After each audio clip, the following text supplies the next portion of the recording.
Hi hello sweeties, welcome to my story world. Madhu ఏం మాట్లాడకుండా అనన్య ఎడమ చేయి పట్టుకొని తన తల మీద పెట్టి, నాకు నేనుగా మాట్లాడే వరకు నువ్వు కనుక నాతో మాట్లాడితే నన్ను నేను చంపుకుంటాను అని చెప్పింది. అక్క అని అనన్య కన్నీళ్లు వచ్చేస్తుంటే బాధగా అంది.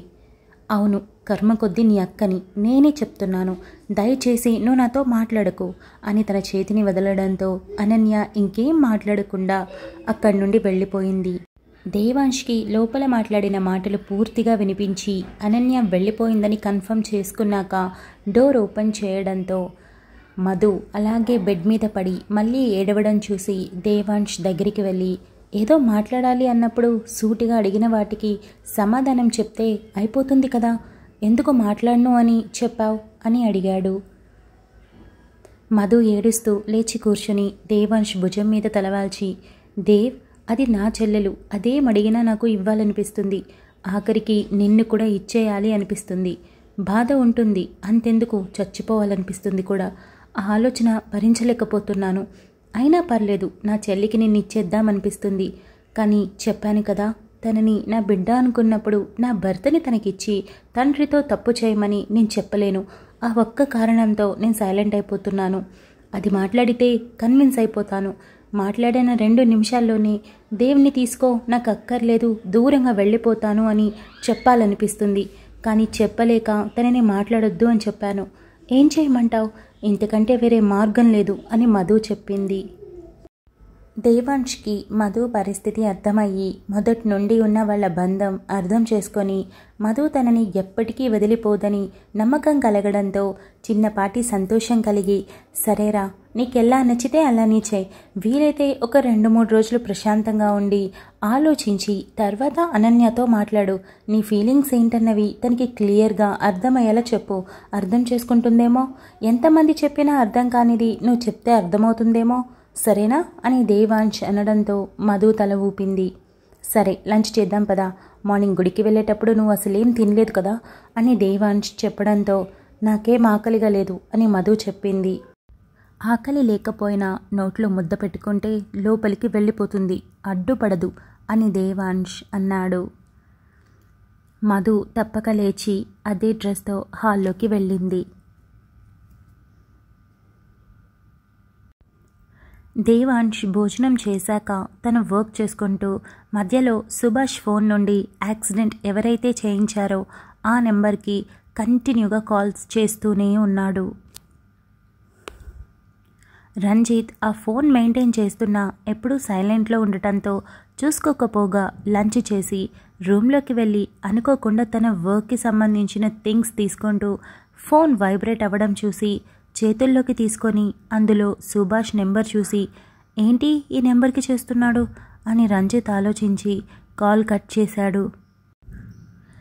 కాల్ కట్ అవ్వడంతో దేవాంష్ అలర్ట్ అయ్యి ఇప్పటి వరకు రెస్పాన్స్ ఇవ్వలేదు, కానీ ఇప్పుడు కట్ చేశాడు అంటే చూసే చేస్తున్నాడని అర్థం, అంతే కదా అని అనుకొని వెంటనే తన నెంబర్ నుండి సిఐకి ఫోన్ చేసి నెంబర్ని మరోసారి చెప్పి, ఈ నెంబర్ సిగ్నల్స్ ఎక్కడ చూపిస్తున్నాయో కాస్త కనుక్కొని చెప్పరా అని అడిగాడు. తప్పకుండా కనుక్కోగలం సార్, కానీ ఇప్పుడు కాదు, కొంచెం టైం పడుతుంది, ఈవినింగ్ 5కి అలా కాల్ చేస్తాను అని చెప్పడంతో ఏం పర్వాలేదు, కానీ నాకు ఇన్ఫో కావాలి, ఇకపోతే వాడు కనుక లిఫ్ట్ చేసి మాట్లాడితే ఆ వాయిస్ గురించి నేను మీకు ఆల్రెడీ చెప్పాను కదా అని దేవాంష్ అన్నాడు. డెఫినెట్గా కనుక్కోవచ్చు సార్, మీరు ట్రై చేస్తూ ఉండండి అని సిఐ చెప్పి కాల్ కట్ చేయగానే దేవాంష్ మరో 10 నిమిషాల పాటు కంటిన్యూస్గా కాల్ చేశాడు. రంజిత్ వైబ్రేట్ అవుతున్న ఫోన్ వైపు అలాగే చూస్తూ ఎందుకు చేస్తున్నట్టు వీడు అని అనుకుంటూ ఉండగా సుభాష్ ఇంట్లోకి రావడం, అక్కడ చాముండేశ్వరితో చాలా మంచిగా కూర్చొని మాట్లాడడం చూసిన రంజిత్, ఇదేంటి ఫోన్ ఇక్కడ మోగుతుంది, వాడెక్కడ మాట్లాడుతున్నాడు అంటే కాల్ చేస్తుంది ఎవరు, మధునా, మధు ఎందుకు చేస్తుంది, యాక్సిడెంట్ నేనే చేశాను అని తనకి తెలుసు, డైరెక్ట్గా మాట్లాడాలనుకుంటే తనే మాట్లాడుతుంది, అలాంటిది కాల్ చేస్తున్నారు అంటే ఎవరు చేస్తున్నట్టు అని రంజిత్ పరిపరి విధాలుగా ఆలోచించడం మొదలుపెట్టాడు. దేవాంష్కి లిఫ్ట్ చేయడని అర్థమయ్యాక సైలెంట్ అయిపోవడంతో రంజిత్ కూడా నార్మల్ అయ్యి కాల్ అయితే లిఫ్ట్ చేయకూడదని పక్కాగా ఫిక్స్ అయి ఫోన్ని స్విచ్ ఆఫ్ చేసి పక్కన పెట్టేశాడు. పవన్ భోజనం చేసి రెస్ట్ తీసుకోవడానికి రూమ్లోకి వెళుతూ ఉండగా హలో బాస్ అని మేఘన అడ్డుపడి రూమ్లోకి వెళ్లకుండా గడపకి 2 చేతులు అడ్డుపెట్టి నిలబడడంతో పవన్కి ఒక్కసారిగా పొద్దున జరిగింది ఫ్లాష్ అయ్యి మేఘనాని కింద నుండి పైకి చూసి నేను లోపలికి వెళ్ళాలి అని అన్నాడు. వెళ్ళొచ్చులే కానీ ఎందుకు పొద్దున నా రూమ్లోకి వచ్చావు? ఎక్కడైనా అమ్మాయి డ్రెస్సింగ్ అయ్యేటప్పుడు అలా లోపలికొచ్చి సిగ్గు లేకపోతే సరి అని మేఘన అనడంతో పవన్ ఉలిక్కిపడి నువ్వే కదా లోపలికి రా అని పిలిచావు, నువ్వు పిలిచావని వచ్చాను, సహాయం చేయమన్నావు కదా అని చేశాను, పైగా నాకు ఇలా థ్రెడ్స్ కట్టడం రాదు, ఎప్పుడూ ఎవరికీ చేయలేదు, కాకపోతే షూస్ కట్టుకుంటాను కదా ఆ ఐడియాని ఇంప్లిమెంట్ చేసి కట్టాను, తెలుసా ఎంత బాగా వచ్చాయో అని పవన్ అనడంతో మేఘనాకి కోపం ప్లేస్లో నవ్వు కూడా వచ్చి అబ్బో అంటే ఇప్పుడు నీకు అసలు అమ్మాయిల వాసనే తెలియదని నేను నమ్మాలా అని అడిగింది.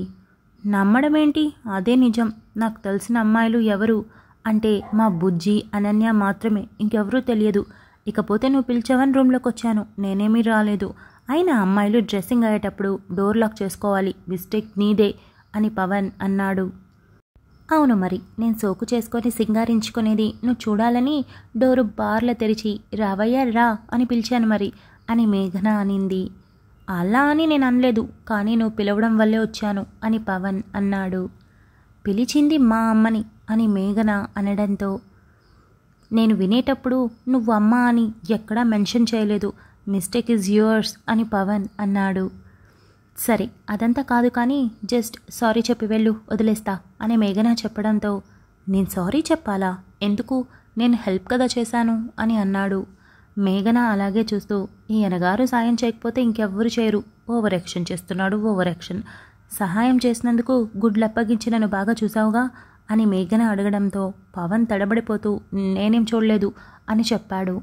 నిజం చెప్పు అని మేఘన సూటిగా చూడడంతో పవన్ చూపులు మళ్లించి నిజంగానే అని అంటూ ఉండగా మేఘన పవన్ బుగ్గ నొక్కి నాటకాలాడుకు, మీ పల్లెటూరు అబ్బాయిల సంగతి నాకు బాగా తెలుసు, అమాయకంగా కథలని నడిపిస్తారు, ఎన్ని చిలక్కొట్టుళ్ళున్నాయో ఎవరికి తెలుసు, ఎంతమంది నడుమలు నొక్కావో, ఎంతమంది అమ్మాయిలకు సైట్ కొట్టావో నాకు తెలిసి ఇంకా చాలా చాలా జరుగుంటాయి, నీ మీద నాకు బాగా నమ్మకం వచ్చేసిందిలే అని మేఘన వెళ్తుంటే పవన్ మేఘన చేయి పట్టుకొని ఎన్ని మాట్లాడుతున్నావు, చిలక్కొట్టుడయ్యాయా, సైట్ కొట్టడం ఎలా, ఇంకా చాలా చాలానా, ఇంతవరకు ఒక్క దాంట్లో కూడా ఎక్స్పీరియన్స్ లేదు, ప్రామిస్, అలా అనుకుంటే నేను ఓపెన్గా చూసిన మొట్టమొదటి నడుం నీదే అని పవన్ నోరు జారిన విషయం తనకు అర్థమై నోరు తెరిచి ఆ నోటి మీద చేయి పెట్టుకొని మేఘన చెయ్యి వదిలి అక్కడి నుండి వెళ్ళిపోయాడు.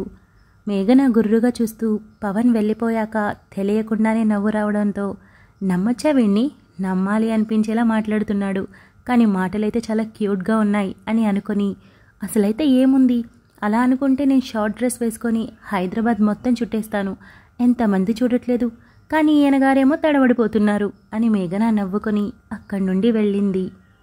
మూవీ అయ్యాక ఇద్దరూ బయటికొస్తూ బావా ఎందుకని నువ్వు మహితాతో కాఫీ డేట్ క్యాన్సిల్ చేసుకొని నాతో వచ్చావు అని దీప అడిగింది.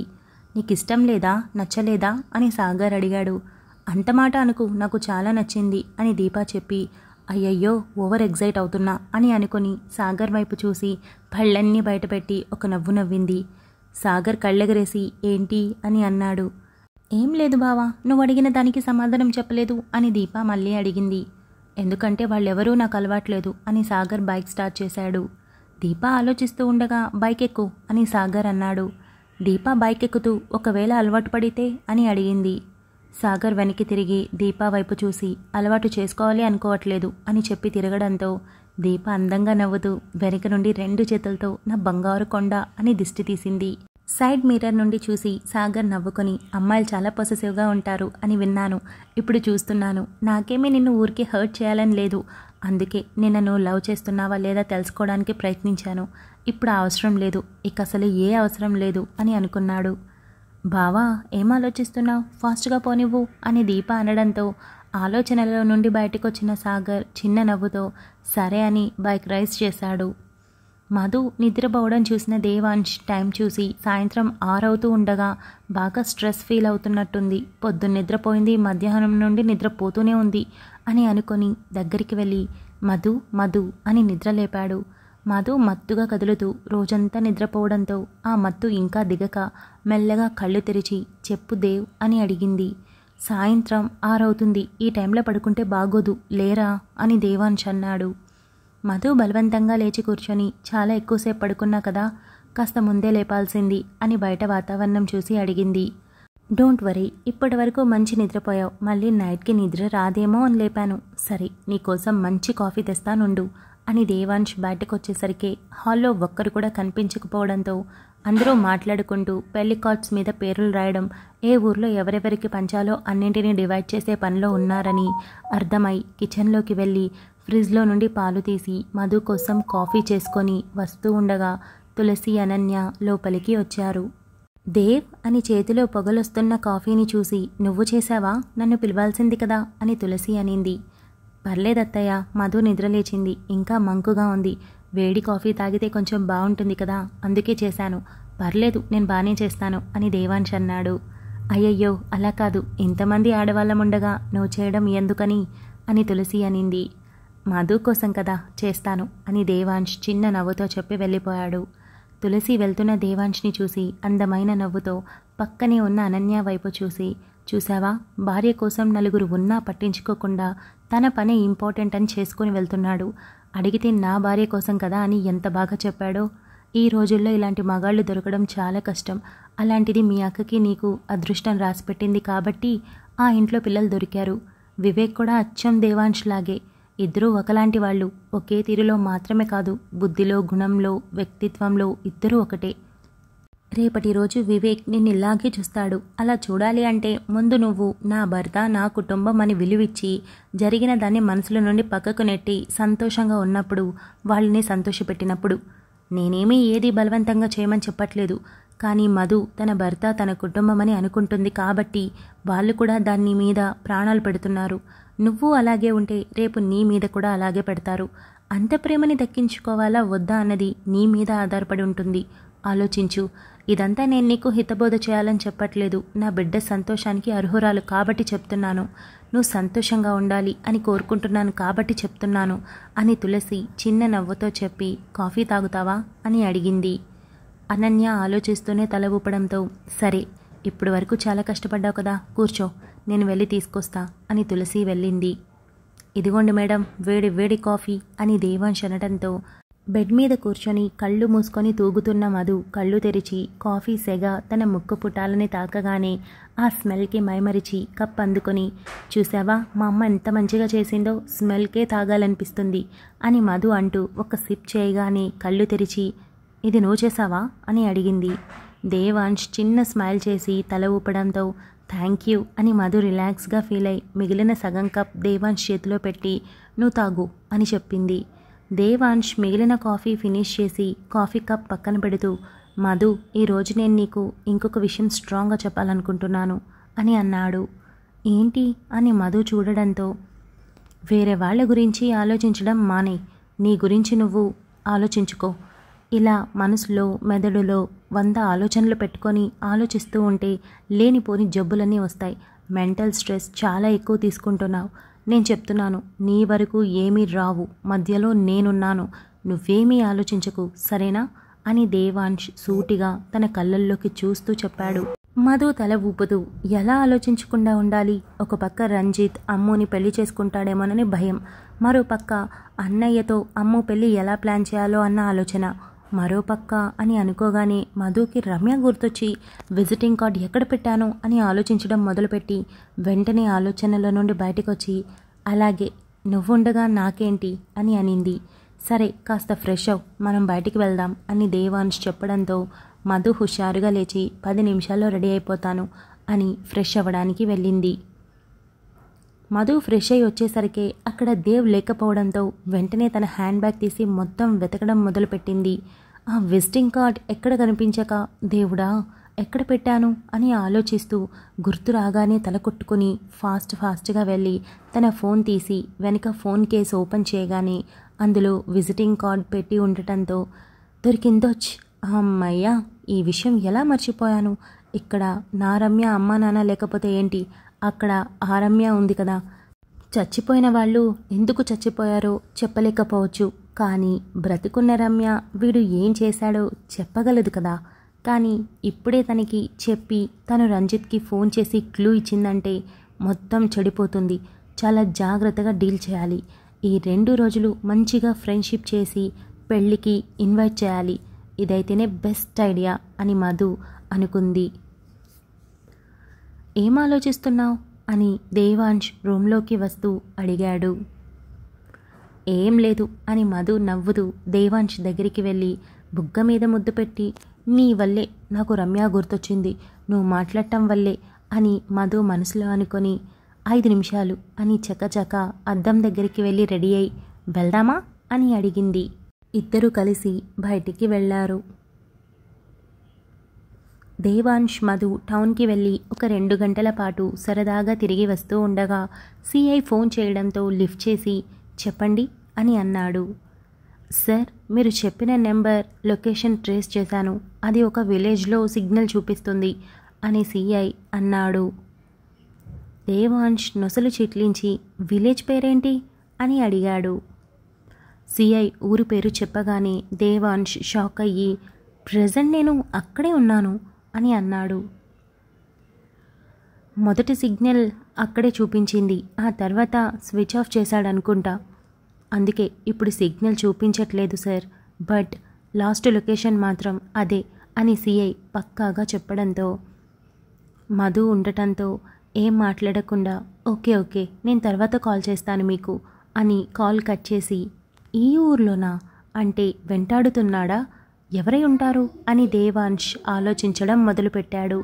Thank you so much for listening guys. Update నచ్చినట్టయితే లైక్ చేయండి, షేర్ చేయండి, కమెంట్ చేయండి, అలానే సబ్స్క్రైబ్ చేసుకోండి. వచ్చేసాను ముచ్చట్లకి.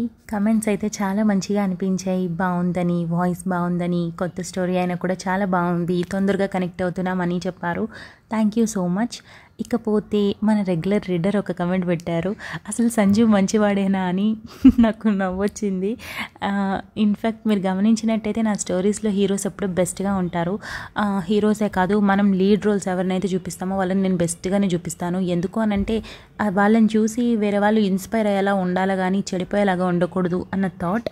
సో అలా చూస్తే ఇక్కడ సంజు మంచివాడు చెడ్డవాడు అన్నది మీరే చెప్పాలి. అండ్ ఇంకొకటి ఏంటంటే మనోజ్ లవ్ చేసిన అమ్మాయికి సంజు వాళ్ళ ఫ్యామిలీకి ఏదో రిలేషన్ ఉంది, అందుకే అలా రియాక్ట్ అవుతున్నాడు అని పెట్టారు. మీ ఆలోచన తీరు చాలా బాగుంది, అంటే గెస్ కొట్టడం నాకు బాగా నచ్చింది. బట్ అది కాకపోతే అంటే మీ అంచనాలని కొంచెం దాటి వెళ్ళాలి కదా. అండ్ మోర్ ఓవర్ మీరు ఈ స్టోరీని కొంచెం గెస్ చేయలేరని అనుకుంటున్నాను, ఎందుకంటే ఇప్పటి వరకు చదివిన వాళ్ళు కూడా పెద్దగా ఏమీ గెస్ చేయలేకపోయారు. సో మీరు కూడా గెస్ చేయలేరేమో అంటే అలా ఉంటుంది స్టోరీ. అక్కడక్కడ కొంచెం క్లమ్జీగా కూడా ఉంటుంది, మీరు అర్థం చేసుకోవాలన్నమాట. ఇంకొకటి ఏంటి అంటే అక్కడ అప్డేట్ ఇవ్వమని ఇక్కడ కూడా కమెంట్స్ చేస్తున్నారు, ఎందుకంటే పిక్స్లో అంటే అసలు ఈయన నిజం రివీల్ అయ్యే దగ్గర ఉంది స్టోరీ, సో అడుగుతున్నారు. సో ఇస్తాను అక్కడ కూడా అప్డేట్స్. అక్కడ ప్యాటర్న్ ఉంటుంది కదా, డే బై డే అలా ఇస్తాను. ఇక్కడ ఏంటంటే మనం రాసేసిన స్టోరీ కాబట్టి డైలీ వస్తుంది, అదన్నమాట విషయం. అంతే ముచ్చట్లు. హెల్త్ ఎలా ఉందని అడిగారు కదా, పర్వాలేదు అంటే మనం కొంచెం ఓవర్ యాక్షన్ చేస్తూ ఉంటాం కదా, సో పెయిన్ ఎక్కువ అవుతూనే ఉంది, కొంచెం తగ్గుతుంది కానీ ఫస్ట్ కన్నా ఇప్పుడు చాలా చాలా బాగుంది. థ్యాంక్ యూ ఫర్ ఆస్కింగ్ అండి. అంతే ముచ్చట్లు, మనం నెక్స్ట్ అప్డేట్లో కలుద్దాం. అంతవరకు keep smiling, stay healthy, bye guys.